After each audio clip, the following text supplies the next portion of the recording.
Part 2 of the Canterbury midweek preview for the 26th of July, and the last 3 home here at Canterbury. Race 5 is an 1100 metre benchmark 67. It looks quite keen actually. We've got Excel Air from the deep, we've got Somebody from gate 1 who pushes forward. Alaskan Wolf is very fresh. Adjective raced outside the lead in a Saturday race last time. Timing would obviously like to have the front. There are your options for the lead. Tip Top is trying to get into a spot here. Brookton Punch pokes up along the inside, and I'd suggest that the others find their way back to midfield or worse. An interesting, well, a strange collection of horses, I'd say, Gord. Is there anything here that... I struggle with the race. Missile Coda has been reserved for this race after being scratched from race 2. Raced outside the lead in a small field at Wyong, first up off a long spell, got the job done. You saying it's not going to go forward? Well, I don't think it has enough speed to actually, I mean, maybe it's got sufficient talent to have enough speed to get forward, but I mean, there'll be Excel Air Timing are urgent, speedy mares that will be seeking the front. Okay, that puts a little bit of a question mark on my top selection, which was number 2, Missile Coda. Number 3, Missile Coda. Number 3, sorry. I'm getting a price about a horse that's had 2 starts for 2 wins, trained by Snowden, ridden by K. McAvoy, and has a wide barrier that is going to give them options, I thought, to go forward. I know that it could have been more impressive against what I'm considering reasonably weak opposition. Well, I mean, the horse that ran, yeah, but never had a perfect run. The second horse had a perfect run. Yeah. I watched that Wyong race and I went, wow, I need to be on the horse that was 1 out 1 back. What's its name? Vincero. Yeah, look, they both had PRs. But I just couldn't find anything else that ticked enough boxes for me.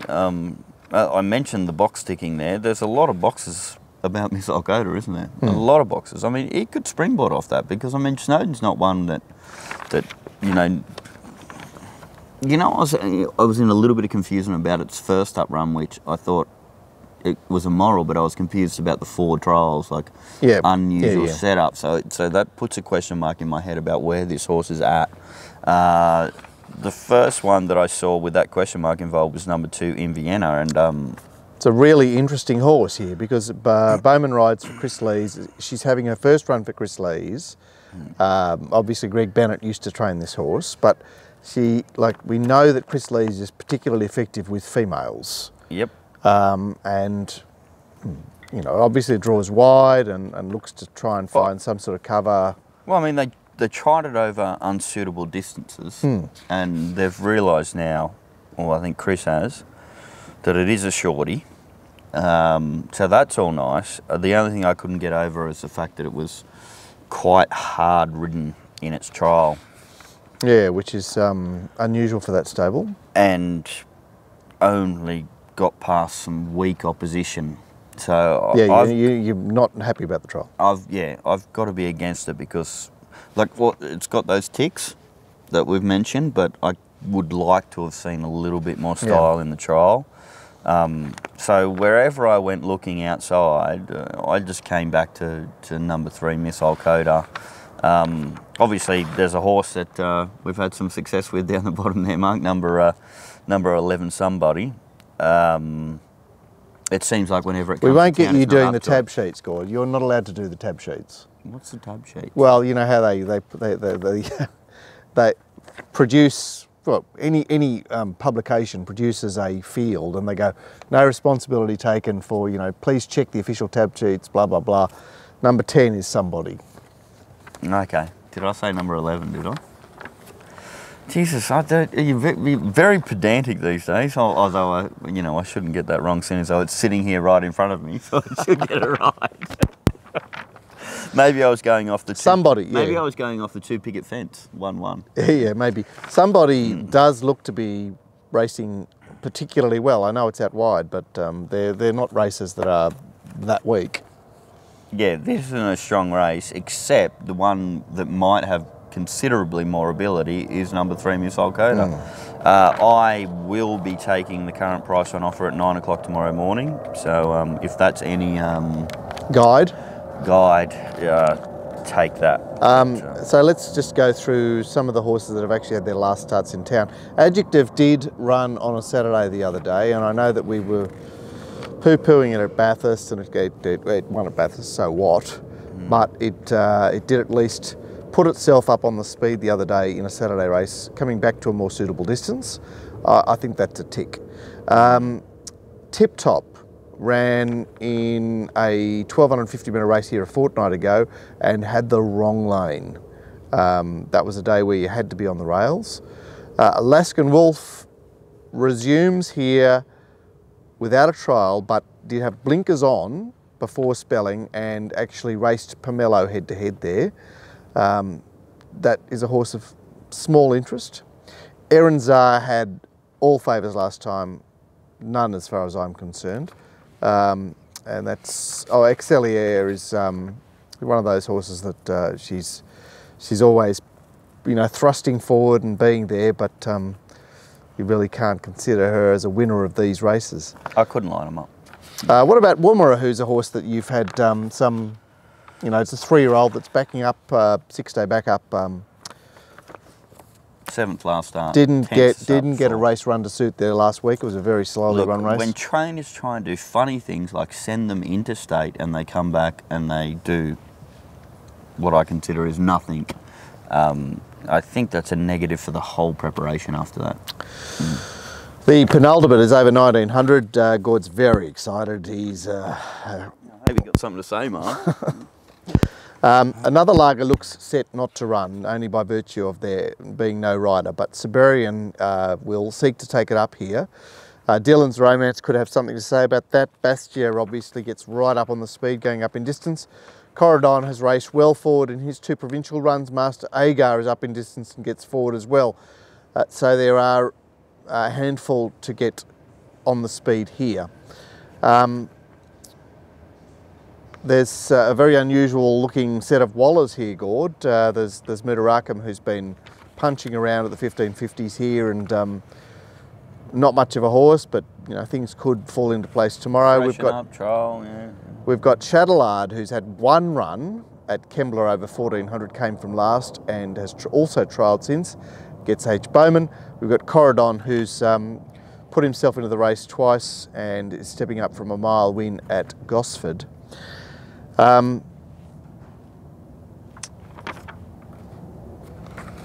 have to help me out here, mate. Seriously, like I say, struggle. Well, there's a lack of city credentials here, isn't there? And even Bastia, who has had his last 2 starts in town, he had a very, very sweet run there the other day. You know, looking for 1900, that's all fine, but I'm not rushing to his side based on the fact that he box seated the other day. Marmon has a win over this course and distance and comes out of a very strongly run race at Scone, but obviously he's a horse that's going to be going back and you're just hoping. For me, it's just like Artistic Beauty. No, against it. Yeah, well, you know, it's also one of my horses. It's not a 1900 metre horse. Yeah, but she found the line at a mile the other day. Yeah, but you know, you can sprint well over 1200 metres and you know, you rattle home with the flashing light, and everybody's like 1400 metres next start and it's just a 1200 metre horse. So yeah, I think the same principles can be used with Artistic Beauty over 1900 metres. All right, so there's no, you just have you passing here, having the race off. No, I've got sort of like something to say. I mean, Shadowlard could just be better than them. Yeah. It's got to be a scary horse. Particularly with Bowman going on board in the trial. I mean, I don't like that kind of setup with a Waller horse, but it could just be better than them. And the other one that I'm giving a second chance to... Oh, no, please don't. No. I'm going to have to not publish this so that you don't embarrass yourself. No, not Tatouche. Tatouche. I'm giving it another chance purely because I think it's got the right setup for the 1900 metres. Yeah, it's got the good sound. It's the grounding, the 3 mile runs. You know, Coy's just won the lottery there, and Duro since came out and went to the bush and won. Jesus, you're on. You're so, like you're really digging hard here. Yeah, well, you have to in distance races, don't you? Isn't that why you love them so much? Yeah, because there's so much bits and pieces. Confusion, but interested in 4 and 7. Yeah, well, look, you know, I think Bastia is in the race, Marmon's in the race, Siberian is... My question mark about Bastia, I can ask you, yeah, because I clearly had it on top before I checked the stats, and it just can't go on good tracks. It gets absolutely gapped on good tracks. Its only decent runs are on slow and heavies. All right, let's check poor old Bastia. Last start, good run, heavy. The start before that, soft, good run. Start before that, good track, 1850 Newcastle, gapped. Yeah, it led and just retired. It did. Yeah, and then soft, good enough run. Then last time, good, Newcastle, got gapped, 12 to 15, followed. It just cannot go on good. No, I disagree with that, because there's a run there on debut on a 2, on a fast track, where it's been beaten, it's finished midfield and been beaten 4 1/4 lengths behind Nicolens, and I would suggest that was probably its best, could be its best run. How long ago was that?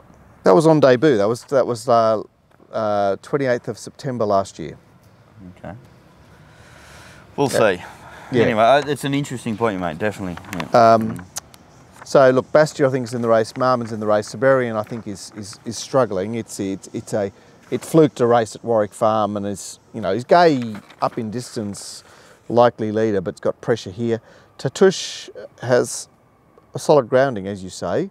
Dylan's Romance got towed up in a very, very poor race last week, but has won at this course and distance. Another lager won't run. Chatelard, 1 start, 1 win, 3-year-old. Corridon, sort of similar.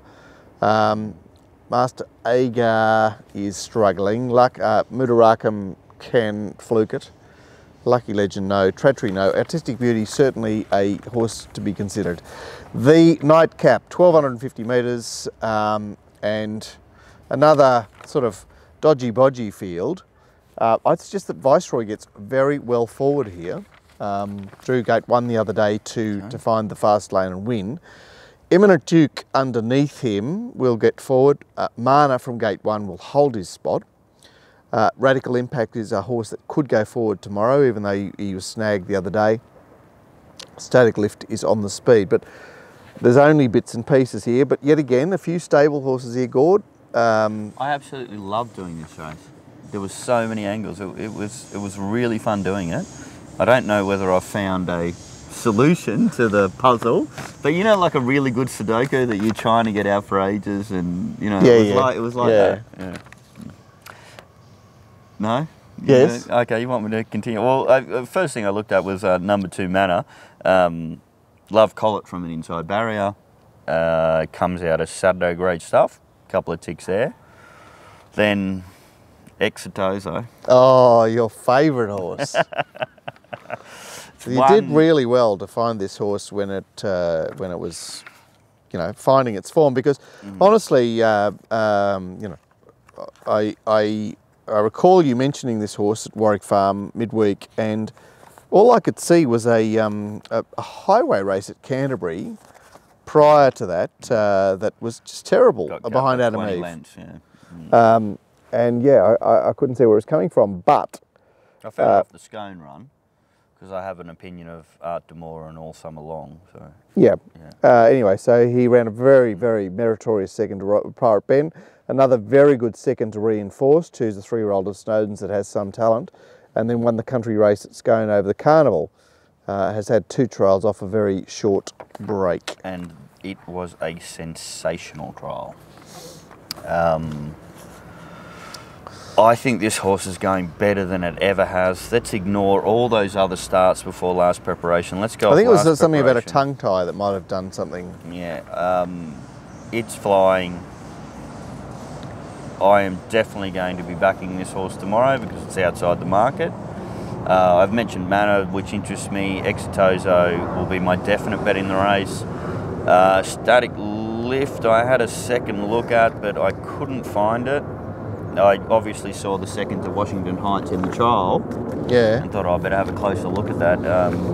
Yeah, Washington Heights was under a tight hold, and this thing was getting pushed quite considerably. Yep. So.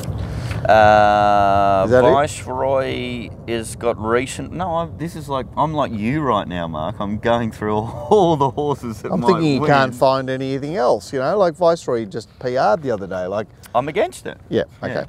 Yeah. The other one I found, so the two horses I could back 3 horses in the race depending on what price Manor is, but I'll definitely backing Exitozo. I might back Manor, and the one I'm definitely going to have something on, but probably not at the current odds, I'll hope for a blow, is number 7, Damn Ready. Wow, that's left field. David Hayes, Loiterer. Yes, and you know I'm always big on, they have the one run in Sydney, this is now its second run in Sydney. Yeah, okay. Okay, so I'm giving that a lot tick. of love for Corey Brown tomorrow too. Well, I don't mind good old Corey. You know, I know others are not quite so positive with supposed strange action. Yeah. It was a better run than people realised last start. Okay. If you notice it pinged the lids and then was dragged back to last. Yeah, that's David Hayes' style. That's they don't like them ridden up on the speed. Yes, but it showed to me the way it jumped, and it was its first start in Sydney off the Melbourne stuff. Yeah, and so had 2 runs at 1,000 prior to that. Yes, so, and they were completely unsuitable. This horse can definitely improve tomorrow. And if you have a look at last time it was up this neck of the woods, it was at Wyong, but it was against a couple of horses called Egyptian Sindel and Madotti, who are decent horses. Yeah. It's been unsuited the whole preparation. I think it's got a really good chance, but the market, I was expecting to see a little bit longer odds. It's coming out of a Saturday race, Gord, and it's got a fan club already. It's a 3-year-old, but I think you've made a really good case for it. So I'm interested in backing 2 horses in that race and maybe a third. So what about the Snowden 3-year-old that I thought was pretty common at Wyong? Oh, Onslaught? Yeah. I'm listening to you. Okay. Because you told me that, because I was very keen on it at Wyong and backed it quite heavily. And Mark said, I think you'll find there's not a lot of substance to this horse's form. So I will trust you. Okay. There's only one horse that I want to mention, and it's not really a winning chance, but Eminent Duke is racing as well as he possibly can and will probably find the front here. Definitely had a second look at it, particularly because it comes out of, can go forward and comes out of Saturday stuff. Yeah, but I mean, look, its last city win is a long time ago. It's 1100 at Warwick Farm. It's not really a 1250 metre horse. So that's the card. I think you've given it a good testing there, Gord. It's you know what's so good? I had mass coaching. I tutor people at mass for free on a Monday night. By the way, it's because I'm a dirty gambler. I like to give back to society on a Monday night. And they all pulled out on me, so I could get stuck into it a little bit earlier than normal. Yeah, well, there is actually a bit to look at. It's not. It's not, oh wow, you know, this horse is flying, this horse is flying. It's more, it's a bit of a puzzle. There's a little, it was a bit of a puzzle. It was fun. And so hopefully you've been assisted in some way in tackling the puzzle that is Canterbury tomorrow. We'll be back on Friday with a very, very good look at Rose Hill with G. Pollard in tow as well. So I hope that you can survive until then. See you guys.